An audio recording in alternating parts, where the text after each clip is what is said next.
Feel the fine dust settling over your feet. September 1st, 1666, Saturday, 3 in the afternoon. The streets of London are gasping for breath, like a patient burning with fever. Months of relentless drought have left every timber in this city bone dry, so parched that a single tap of your finger might crumble it to dust. But to the people walking these streets, this sweltering heat is nothing more than the blessing of a perfect weekend. They have no idea that in just 15 hours, these very streets will be swallowed by an inferno. Welcome to Past Chronicles. Today, with the help of AI restoration, we step into the final hours before the Great Fire of London, a disaster that would reduce this ancient city to ashes in just 72 hours. London in 1666 was one of the largest cities in Europe, home to roughly 350,000 souls. Tens of thousands of buildings were packed tightly within the old medieval walls. Most were timber-framed structures built from aged oak, and their upper floors jutted out over the streets in what was called a jetty design. In the narrowest alleys, the windows of facing houses nearly touched. Just a year earlier, the Great Plague had swept through these streets, claiming tens of thousands of lives. But now, London was coming back to life. Look there. At the end of that narrow alley, a 5-year-old girl clutches a worn rag doll running barefoot through the dirt. Her mother leans out of a second-floor window, hanging laundry to dry. Tomorrow is the Sabbath. She spreads her husband's white shirt in the golden sunlight and thinks to herself, this heat will dry it nicely. She has no idea that this very shirt will be the only thing her husband wears as he flees for his life tomorrow night. Let us walk down to the Thames. The drought has dropped the river to half its normal level. Ships struggle to navigate the shallow waters, yet the docks remain busy. Vessels loaded with spices and sugar from India and the Americas line the wharves, and the warehouses are stacked high with barrels of oil, tar, brandy, and coal. In 48 hours, all of it will become fuel for a chain of explosions. On one corner of the dock, a young fisherman mends his nets, 24 years old. Today, his hands keep pausing. He pats his right pocket. Still there.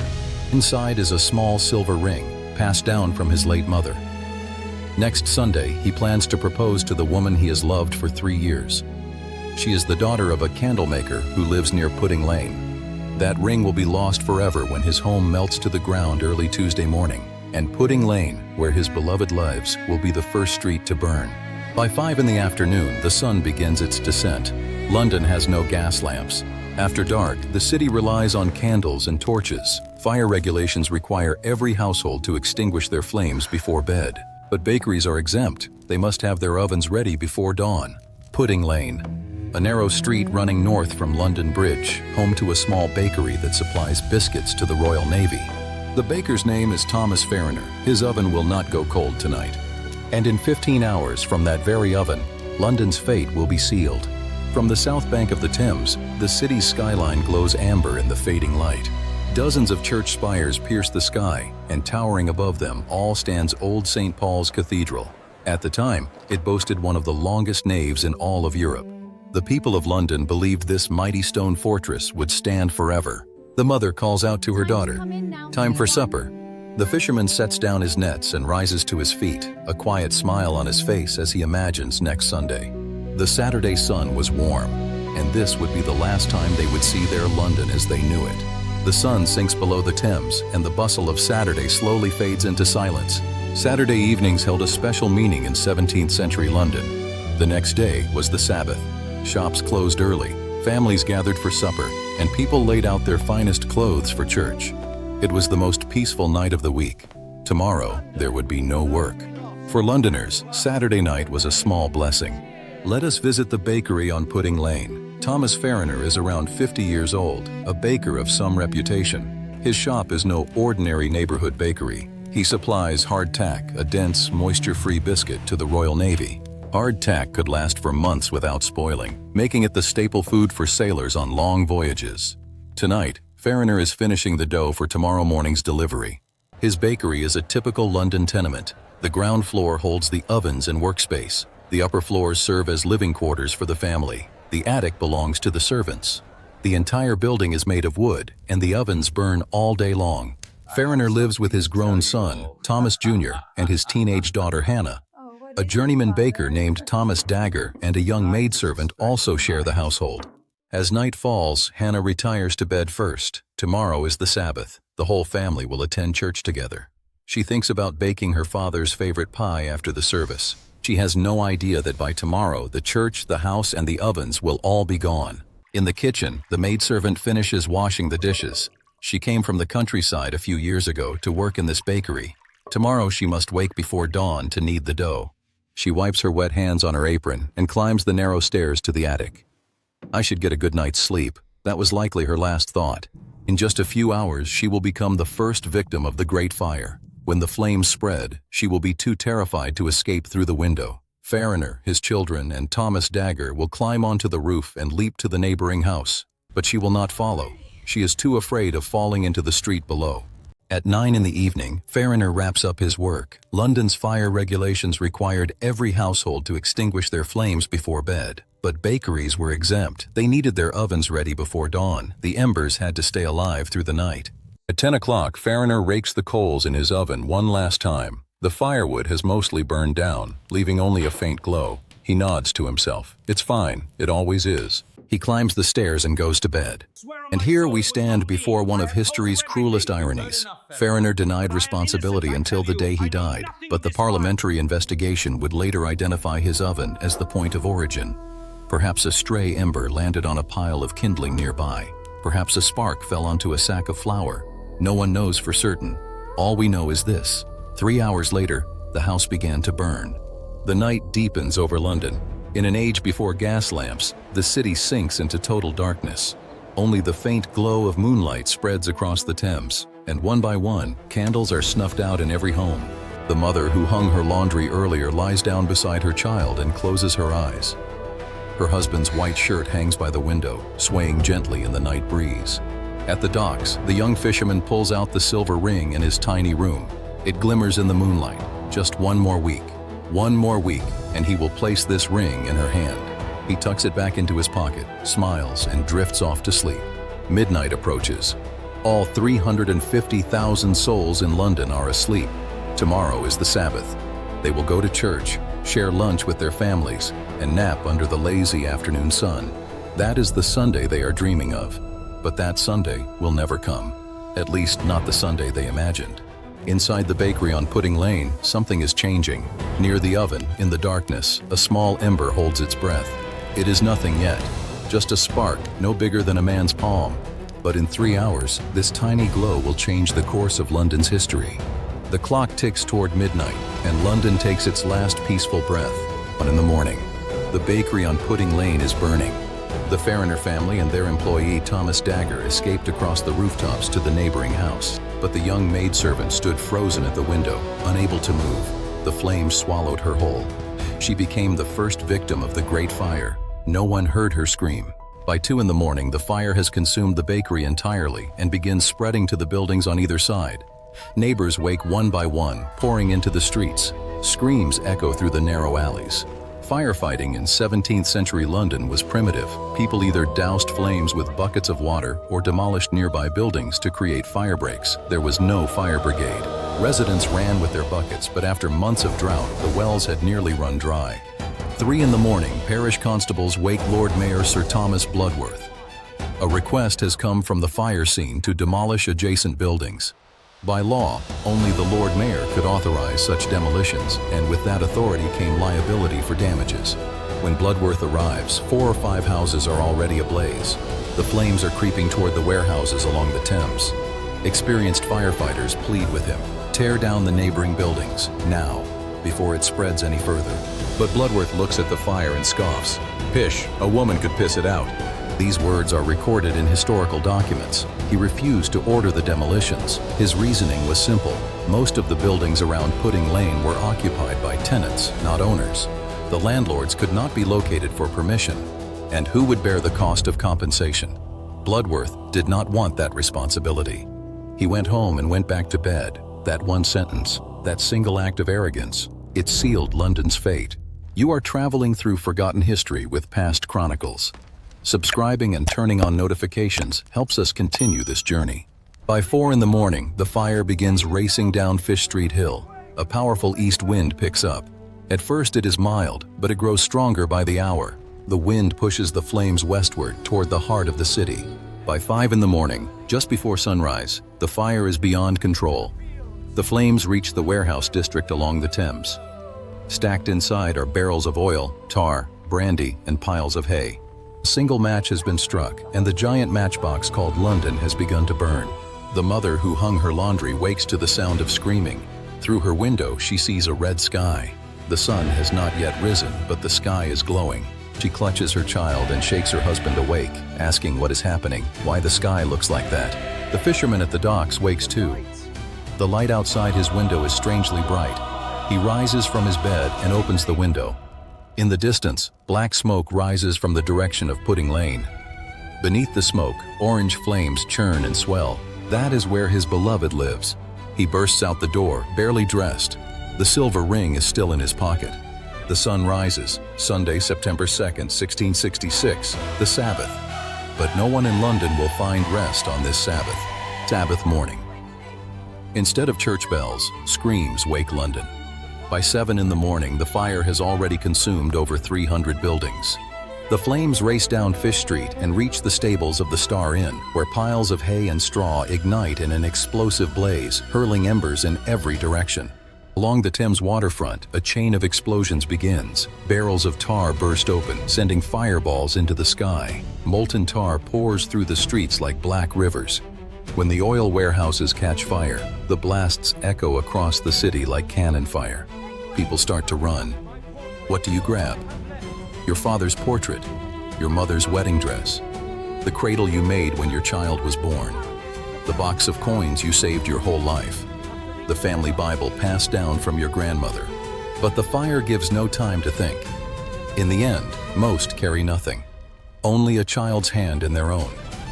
That is enough, they tell themselves. That has to be enough. That morning, Samuel Pepys, a clerk at the Navy office, climbs the Tower of London to witness the fire. He would later record the scene in vivid detail in his diary. Seeing the flames spread across the entire city, he rushes to Whitehall Palace by boat. He must speak to King Charles II directly. Pepys delivers his report. The Lord Mayor is refusing to demolish buildings. At this rate, the entire city will burn. The king issues an immediate order. Tear down whatever buildings are necessary, but it is already too late. In those few hours that Bloodworth wasted, the fire has spread too far for any firebreak to contain it. By afternoon, Londoners begin fleeing the city in earnest. The roads to the Thames become a chaos of people and carts. Crowds swarm the riverbank, desperate for boats. Fares surge to 10 times their normal price. Those without money can only stand on the banks and watch their homes burn. Pepys wrote in his diary, "People threw themselves into the river. Better to drown than burn," they said. Children were crying, mothers were crying, everyone was crying. Somewhere along the docks, a young fisherman searches for his beloved. Pudding Lane is already a sea of flames. He grabs people by the arm and asks, "Do you know the candle shop? Have you seen the shopkeeper's daughter?" But everyone shakes their head. Everyone is too busy searching for their own families. He tries to push through the fire, but the heat is unbearable. His hair singes. He cannot keep his eyes open. Someone grabs his arm and pulls him back.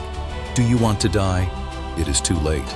The silver ring is still in his pocket, but he does not know where she is. He does not know if she is even alive. Night falls, but there is no darkness in London. The entire city glows orange. The night is brighter than day. Records say the sky over London could be seen from dozens of kilometers away. People called it the light of hell. Boats on the Thames fill with refugees. From the middle of the river, they watch their homes, their shops, everything they have ever owned go up in flames. A child asks her mother, "Is our house okay? Is our house burning too?" The mother cannot answer. She just holds her child tighter. Monday, September 3rd, dawns. The fire has not stopped for 24 hours. The Royal Exchange collapses. For centuries, it was the beating heart of London's commerce. Now it is nothing but ash. The flames are spreading west and north, and at the edge of the inferno stands St. Paul's Cathedral. People believed the cathedral would be safe, a massive stone fortress, the house of God. Surely the fire would stop there. So thousands of citizens carried their most precious belongings into the cathedral's crypt, their life savings, their valuables, thousands upon thousands of books. They will soon learn what a terrible mistake that was. Tuesday, 72 hours since the flames first swallowed London. 2/3 of the city had turned to ash. 87 churches had collapsed. Thousands of homes had vanished. But every eye was fixed on one place: St. Paul's Cathedral, the heart of the city, the house of God. Old St. Paul's Cathedral was one of the longest churches in all of Europe, nearly 600 feet in length, 300 feet wide, thick stone walls, a structure of an entirely different order than the wooden houses surrounding it. The booksellers did the same. Around St. Paul's, along Paternoster Row, lay the largest book trading district in London. As the fire spread, they moved thousands of volumes, medieval manuscripts, printing presses, their entire inventory into St. Faith's Chapel in the cathedral crypt. They sealed the doors. Air might feed the flames. They believed the house of God would keep them safe. They could not have been more tragically wrong. Tuesday evening, 8 o'clock. A single ember, carried on the fierce wind, sailed through the air. It landed on the cathedral roof. Parts of that roof had been temporarily patched with wooden boards where the lead sheeting had been stripped away. The entire building was wrapped in wooden scaffolding, erected for Christopher Wren's restoration work. The ember found dry timber. 30 minutes. Within 30 minutes of catching fire, the roof began to collapse. 6 acres of lead roofing melted away. Lead melts at 327 degrees. The inferno burned far hotter. Molten lead poured down like rain. Rivers of silver metal flowed down Ludgate Hill. The Puritan minister Thomas Vincent recorded what he witnessed. The lead melted and ran down, as if it had been snow before the sun. Then the stones exploded. The Portland stone columns, unable to withstand the heat, began to crack apart. Massive fragments of masonry flew in all directions like grenades. Ornaments, pillars, cornices, stones that had endured 6 centuries shattered and scattered. Where the molten lead touched the ground, the pavement glowed red like iron in a forge. John Evelyn recorded the scene, the very pavements glowing with fiery redness so that neither horse nor man was able to tread on them. Those who had taken shelter inside the cathedral screamed as they fled through the flames. Molten lead dripped from above. Stone cracked beneath their feet. To survive, they had to run straight through the fire. And below, the collapsing ceiling smashed through the marble floor. Like a tomb torn open, St. Faith's Chapel lay exposed. The sealed doors meant nothing now. Air rushed in. Thousands of books, parchment, leather bindings, printing presses, all became kindling in an instant. Eyewitnesses recorded that this blaze burned hotter and brighter than any other. The entire building seemed to explode into brilliant flame. Thousands of books igniting together, creating a light unlike anything else. It was a funeral pyre for knowledge itself. Those books would continue burning for an entire week. With a tremendous roar, the ceiling collapsed. The bells melted. The house of God, which had stood for 600 years, finally fell to its knees. At that same hour, on the other side of the city, another battle was being fought. King Charles II was not hiding in his palace. He stood on the front lines alongside his brother James, Duke of York. The king's face was black with soot. His clothes were soaked and caked with mud. For over 30 hours without rest, he had ridden through the city. He carried buckets of water himself. He reached into his pockets and handed gold coins to those fighting the flames. The Duke of York established multiple command posts around the perimeter of the fire. Using chains, ropes, and hooks, his men pulled down buildings to create firebreaks. The Duke commanded operations for over 18 hours straight. His soldiers, demolishing buildings directly in the path of the flames, often had to run for their lives as the fire overtook them. But the fire moved faster than they could work. The flames caught up before buildings could be torn down. One last option remained: gunpowder. The Tower of London held massive stores of gunpowder. If the fire reached the tower, the explosion would level the entire city. Ironically, that same gunpowder was now their only hope of saving it. The tower garrison brought out the powder. The plan was to blow up buildings in the fire's path, creating massive fire breaks. A desperate gamble. If it went wrong, the explosions could spread the fire even further. The sound of explosions echoed across London. Panic seized the people. The French army is invading. The Dutch are attacking. England was at war with the Dutch, and paranoia gripped the city. Citizens hearing the blasts rushed into the streets and began attacking anyone who looked foreign. The Duke of York's soldiers found themselves fighting the fire while simultaneously protecting innocent foreigners from the mob. Through the chaos, the gunpowder operation continued. Slowly, very slowly, it began to work. Tuesday night. The wind began to die. The fierce easterly gale that had driven the flames westward for 72 hours finally weakened. The firebreaks started to hold. The fire's advance began to slow. But London was already unrecognizable. St. Paul's Cathedral was nothing but a shell. The Royal Exchange had vanished. Guildhall had collapsed. 13,200 homes had turned to ash. 87 churches were gone. 80% of the city had burned. Wednesday morning, William Taswell, a student from Westminster School, walked through the ruins of the cathedral. He recorded that the ground was still too hot to walk on. The bells had melted. Books still burned in the crypt below. What had once been the house of God was now nothing but smoke and ash rising from the rubble. Somewhere, an old woman stood amid the ruins holding a single scorched pot. A pot she had used for 50 years. It was all she had left. And the young fisherman. For 3 days now, he had searched for his beloved. Pudding Lane had vanished entirely. Where her candle shop once stood, only hot ashes remained. He knelt and dug through the debris with his bare hands, searching for anything, any sign that she had escaped alive. In his pocket, he still carried the silver ring, but the woman he meant to give it to was nowhere to be found. Wednesday, before dawn. The wind stopped. The flames that had devoured London for 72 hours finally began to lose their strength.